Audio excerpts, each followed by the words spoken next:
Hello and welcome to the Saturday Morning Patriot Pulpit Podcast. I'm Ryan Sharp.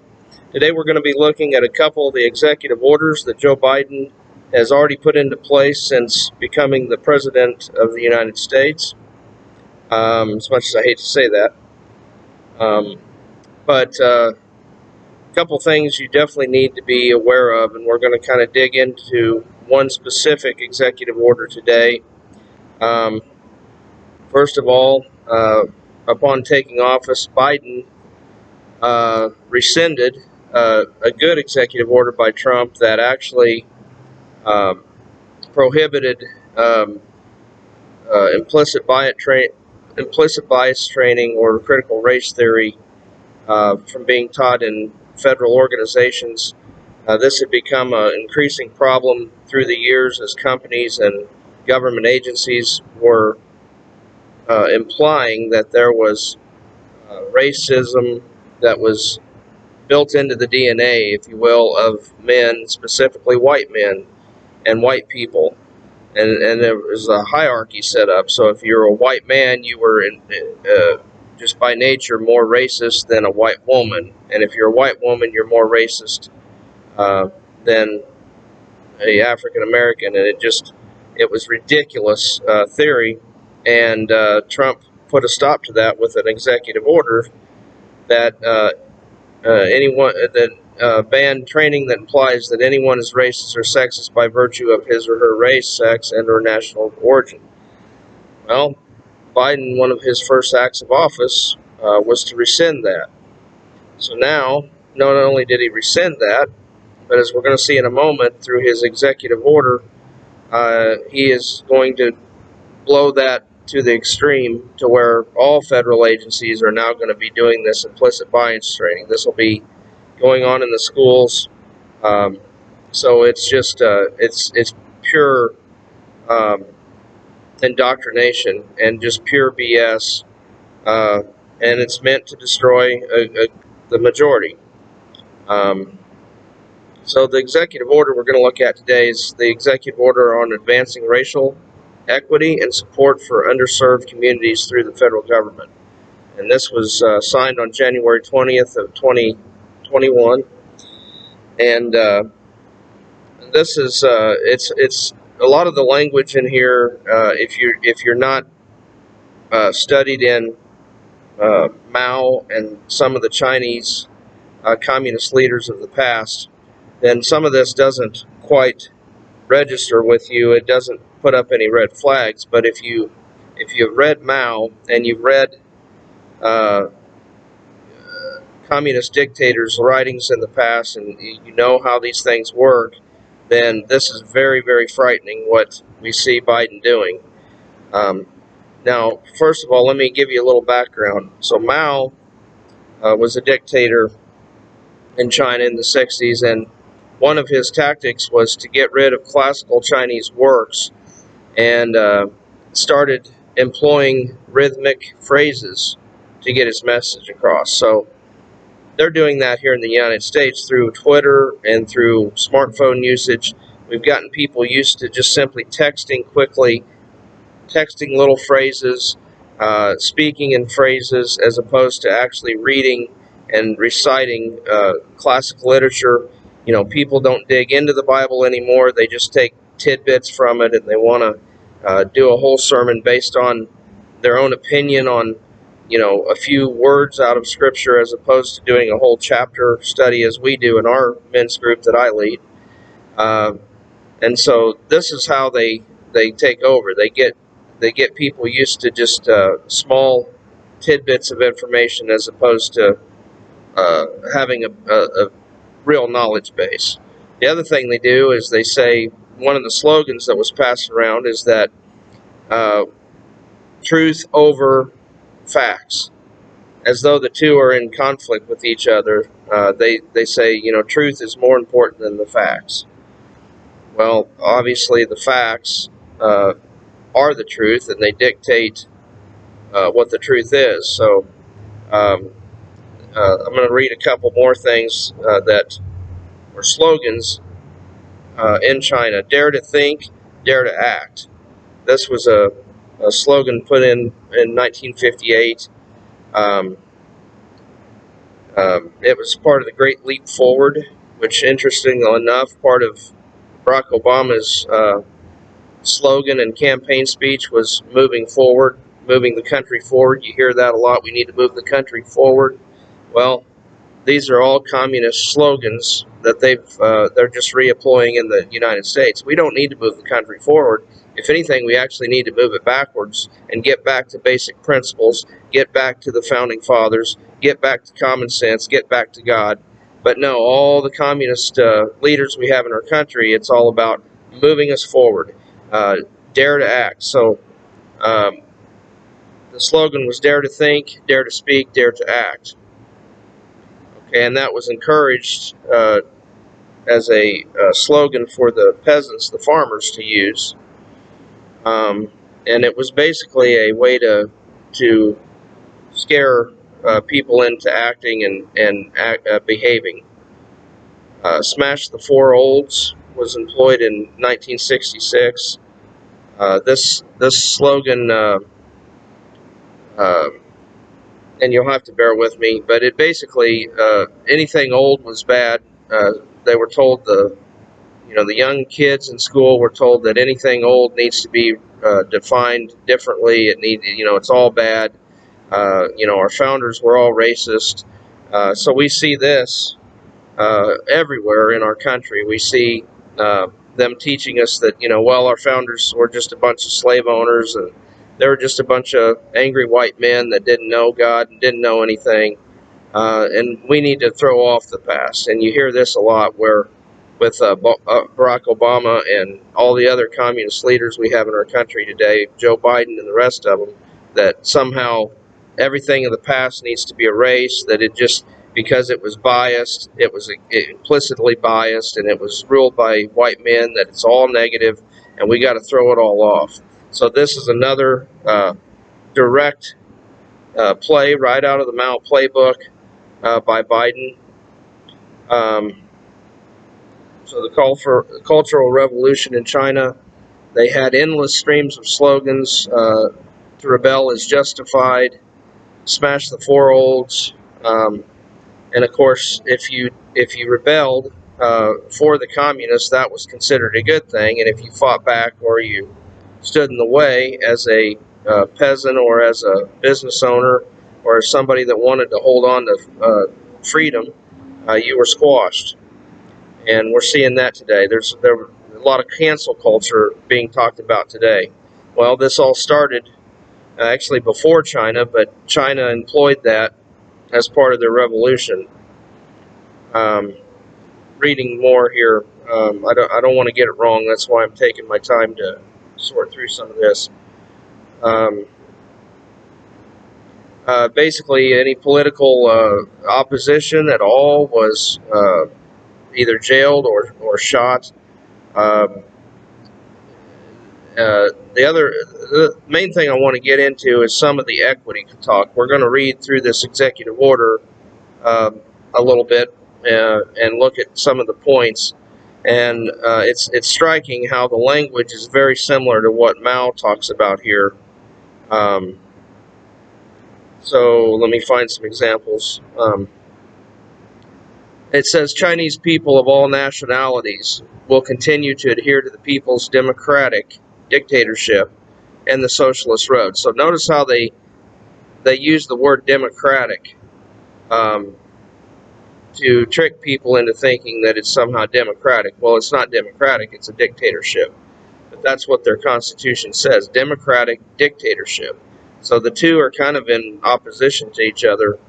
Now, democracies always lead to a dictatorship, however. And that's why our founders, that's why our leaders today always say, we have a democracy.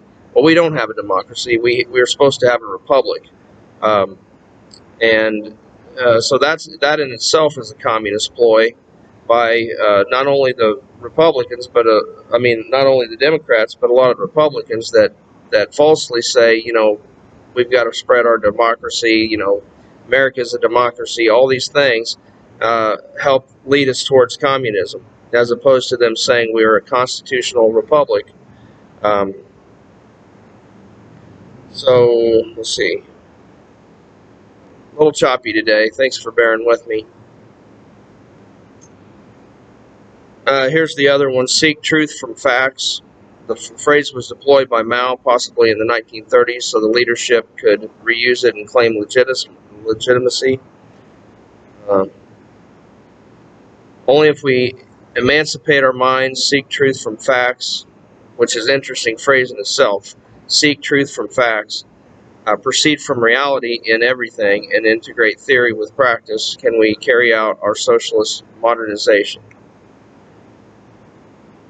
Have fewer children, raise more pigs was part of the one-child policy implemented in China in the late 70s, and of course that speaks for itself. You know that the Democrats have and Republicans, for the most part, have pushed abortion. They push this idea of population control, which is a wicked notion. It's a Soviet, it's a communist notion. One of their slogans in China was "Mother Earth is too tired to sustain more children." Just complete hogwash. Now, in the 2000s, after the 80s and 90s, there was a tremendous increase in productivity in China because we began trading with them a lot more, and of course we over uh, we over traded with them to the point now it's hurting our workers. But that rapid growth kind of concerned a lot of the leaders in China, and so they begin to push again a harmonious society. Uh, it says it should feature democracy, the rule of law, equity, justice, sincerity, amity, and vitality. And that all sounds good, uh, but the idea of throwing equity in there can be easily manipulated. And so let's go now to the executive order that Biden passed. And a couple things it did. It ended the Trump executive order of, again, banning implicit bias training and critical race theory, which was actually a very good thing. So he ended that because now he's going to claim all over the United States that white men are just Satan and we're the worst thing ever. Now here in the beginning, he defines equity. Now, again, you got to understand who it's coming from. You got to understand the motives, because some of this sounds good until you start thinking, well, who's not mentioned? The purpose of this order. The term equity means the consistent and systematic, fair, just, and impartial treatment of all individuals. Now think about it. It means the consistent, systematic, fair, just, and impartial treatment of all individuals. Well, our country is based on equal justice under the law, which means every life is supposed to be protected. Now they don't do that. They don't protect life.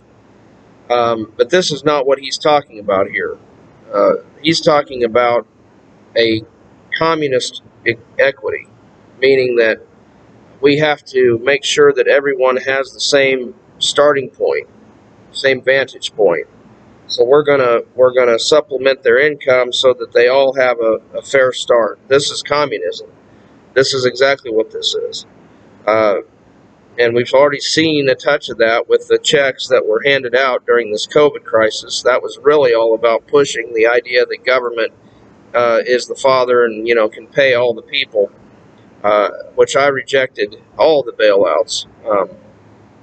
We shouldn't have had any of those. Now, again, it says equal opportunity is the bedrock of American democracy. Calls it a democracy when we're not a democracy, we're a republic again. And our diversity is one of our country's greatest strengths. Okay, well, they're going to tickle you with language here and throw in the devil in the details. It says, but for far too many, the American dream remains out of reach. Well, first of all, the American dream is not part of the Constitution. That's some idea that somebody come up with to more or less just get people into a mold of thinking. and a mold of acting to get people dependent upon Social Security and other vices that are not part of freedom. They're actually enslavement tools. And so the idea of the American dream has nothing to do with our founders. And yet it's thrown in here. It says, but for far too many, the American dream remains out of reach.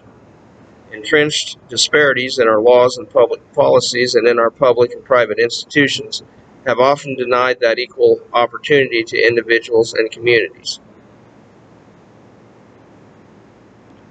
I don't want to bore you with all the details, but I do want to read a lot of this. Our country faces converging economic, health, and climate crisis that have exposed and exacerbated these inequalities, while a historic movement for justice has highlighted the unbearable human costs of systematic racism. So he calls a historic movement for justice all these thugs that are out there burning and pillaging cities. I guess that's the historic movement for justice that he's referring to. That somehow that violence and that absolute anarchy and that absolute tyranny has somehow highlighted this systematic racism that we somehow have in this country. So within the first paragraph, he's lied 3 times here in this paragraph. Our nation deserves an ambitious whole of government equity agenda. Now, that's statement in itself is a problem that matches the scale of the opportunities and challenges that we face. He wants to have a comprehensive approach to advancing equity for all, including people of color and others who have been historically underserved, marginalized, and adversely affected by persistent poverty and inequality. So that would be black people, I guess. That also leaves it up to the government, I guess, to get to define who those underserved communities are. Certainly, they're not going to look at the facts. In essence, these are reparations. In essence, what we're talking about here. These are reparations in the form of communist paychecks that people are going to be receiving in order to go well beyond welfare. Now we got to bring them up to a certain income level so they can have the same start as everybody else, which is communism. And unfortunately, it doesn't work that way because as you move people up, the people that are working and making money, they inevitably must come down to that level. And so the idea is we all got to have the same income level. We all got to start from the same spot. And that's the part he don't want to talk about here. He wants to talk about how he's going to lift the poverty up to a certain level of equity. But the reality is, in order to do that, they got to squash everybody else down to the toilet in order for that to work. But make no mistakes, that's exactly what this agenda does here. It affects all government agencies. And it's just such hogwash. The other part of communism is there's a lot of vague speech in here that the government basically can take and run with it. And so it says the federal government's goal in advancing equity is to provide everyone with the opportunity to reach their full potential. Well, this is supposed to be America, okay? Mankind has never had equity in terms of situational equity, meaning we're all born in different stages of struggle. We all have to overcome our struggles. Nobody is born equally in terms of income and opportunity. And what they're saying here is that we somehow got to all be born or we got to be given the same starting place. Okay. Now, some people out there, millennials and younger, would say, "Oh, that's great. That's wonderful. They're going to give us money so we can have a fair chance too." Well, you know what? That doesn't work that way. You have to work in order to get where you want to be. You can't just depend on government to get you where you want to be, because what happens is people fall to the lowest common denominator and they don't strive, And the bottom line is communist governments will not allow you to strive beyond what they want you to strive for. So you end up everybody smashed in the same pool of shit where everybody gets what the government, the masters of the slaves basically give you. And that's what this does, is it's going to start handing out finances and loans, literally, to the black community, and specifically, it says, including individuals who belong to underserved communities that have been denied such treatment, such as black, Latino, and indigenous and Native American persons, Asian Americans, Pacific Islanders, other persons of color, members of religious minorities, lesbian, gay, bisexual, transgender, and queer, LGBTQ persons, persons with disabilities, persons who live in rural areas, and persons otherwise adversely affected by persistent poverty or inequality. Now, somehow that's mentioned at the very end. They'll end up forgetting that portion of it, because I assure you, if you're a white man or you're white, you're not going to get, you're not part of this equity, so you're not going to get served, and you've got to be smashed down, and everybody's got to be educated about how wicked and evil and racist you are. And it sounds radical, but that's exactly what he has here. There's implicit bias training implemented through various departments. This infects the entire government agency. And I could go through the whole thing. I'm running a little long here. I don't want to bore you with all the details. I want you to read it yourself. I would encourage you to Google the Executive Order on Advancing Racial Equity and Support for Underserved Communities through the Federal Government. I'll repeat that. It's the Executive Order on Advancing Racial Equity and Support for Underserved Communities through the Federal Government. It's an executive order that Joe Biden just passed January 20th of 2021. You can go through all the details, whitehouse.gov. You can look that executive order up and read through the whole thing and see exactly what it does. But I want to assure you, this is not a good thing. This is communism 101 right here. They always have to create classes.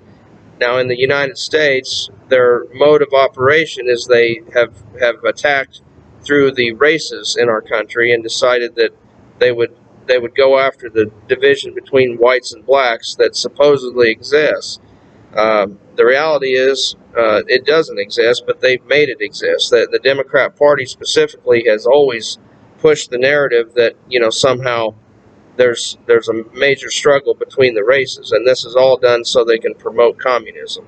And now we're seeing the effect of it, because now they're going to come in and they're going to further divide our country by giving more handouts to people of color, basically anybody that's not white. It says it right there. I read it right there. If you don't believe me, read it for yourself. The other thing is, you can look at what Biden himself has said over and over and over again. Kamala Harris and the rest of them. So it goes through all these agencies. We've got the Department of Budget. We've got Homeland Security. We've got, let's see. I can't even list them all. There's so many. There's Director of OMB, APDP, I don't even know what half these are.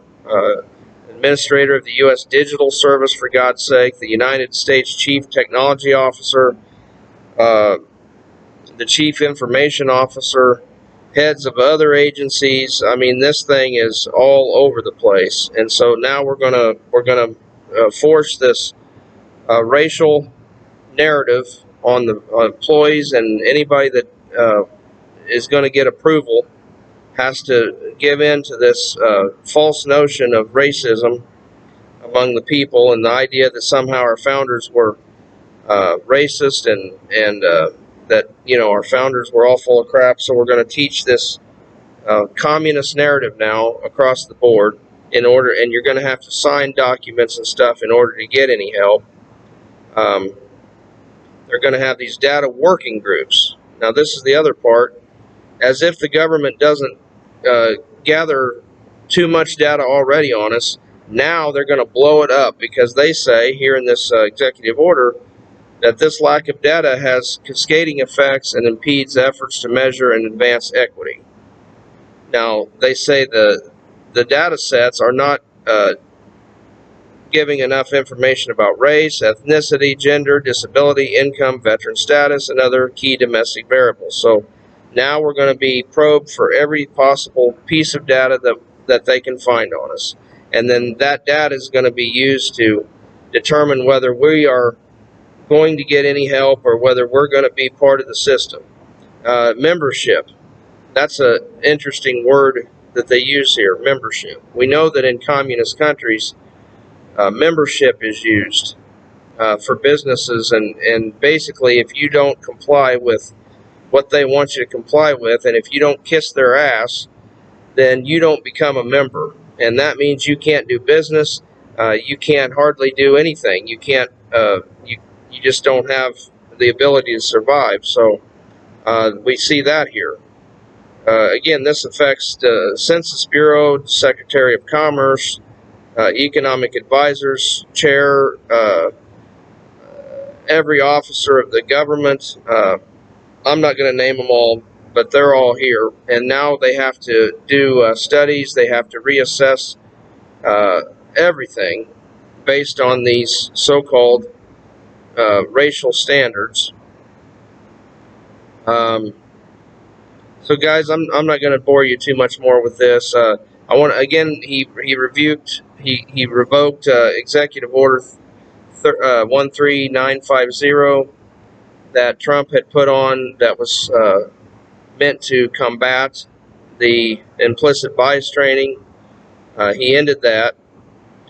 He also ended the Advisory 1776 Commission, which was actually a good thing because it prevented teachers and others from teaching that, somehow our founders were slave owners, and it forced them to give a more balanced historical approach. Apologize here, I'm squinting because there's a lot of sun coming in my face. Anyway, this executive order was signed by Joe Biden on January 20th of 2021. Again, you can take a look at it and dig into it. I'm telling you, folks, I've been saying it for 25 years. We are a communist country. We are more or less there already, and this just puts the final nail in the coffin. And I'm telling you, we haven't even seen the effects this will have. The only positive thing I can say is the fact that this so far is an executive order, and it has not been passed by Congress. However, I personally believe this is simply a roadmap. This is an outline, if you will, for what he wants to include in further legislation. So I think this is just a roadmap, same as Obamacare was, and I think we're going to have to fight tooth and toenail to make sure that these policies and this order doesn't become the permanent law of the land. And so I encourage you to get involved. Call your representatives, call your senators. The best solution is actually to run for office if you have the means. We need to get good people in office. We need to get bad people out of office. That's always been the solution to the problem. Of course, if we don't have enough good people, then we're already screwed anyway, as our founders said. If we've lost all morality and we have none, then we're done for anyway. But that being said, I still believe there's enough good people out there that have common sense, understand the Constitution, and have the means to run for office. And so I would encourage anyone that has a call in their heart, that understands that all life is precious and needs to be protected, that understands that our founders were not a bunch of racist white men, but they were good, God-fearing people. And yes, slavery was a problem and should never have happened, but that doesn't mean that everything that that doesn't mean every single person that founded the country was a slave owner, and certainly not racist. So, and certainly that doesn't carry forward to today. I'm not a racist, I can tell you that right now. And I don't know of any white people that I can honestly say are racist. But yet, that's what this training is going to teach. So, we need to combat that. Uh, Unfortunately, I don't have any good representatives where I'm at. I have no good senators. That's why I didn't even vote this year, because they're just all trash. Hopefully, you have one or two that you do trust and can actually talk to. So, if you do, I encourage you to call them and say, you're against this executive order, and any legislation that mirrors it needs to be opposed. Again, the best solution is just throw your hat in the ring, uh, run for office, run for any office you possibly can, and get involved, because we got to throw the trash out if we're ever going to save this country. With that, I want to thank Nicholas Smeek for his excellent research today on this topic. Again, I'm kind of just skimming the surface. I'm not here to dictate truth to you and tell you, this is the way it is, or, you know, I don't want my audience to be dumb. In other words, I don't want them to take anybody's word for anything. I want my audience to actually go and use the tools that we provide to go and research things further. So that's what I'm going to ask you to do today. Go and look up what I've asked you to look up today. That's the call to action today. Look this executive order up, read it for yourself, study Communist China, study the Soviet Union, so that you know the patterns that are being repeated here in the United States today, and so you can combat those things when you see them. And I'm telling you, folks, it's all over the place. I'm not conspiracy theories. These things are here, and anybody that has a brainstem can look at what Biden and Harris and all these other people are saying, compare it to the past, and it lines up perfectly. In many cases, Biden literally repeats word for word speeches by communist dictators, and that actually came out in the media recently, finally. But it's beyond one or two speeches. It's all over the place. So I encourage you to look this stuff up, educate yourself. Take the spark that I've provided here today and run with it. Thank you very much. This has been Saturday Morning Patriot Pulpit Podcast. I'm Ryan Sharp. Tune in next time, and please go to patriotpulpit.org and donate. Thank you.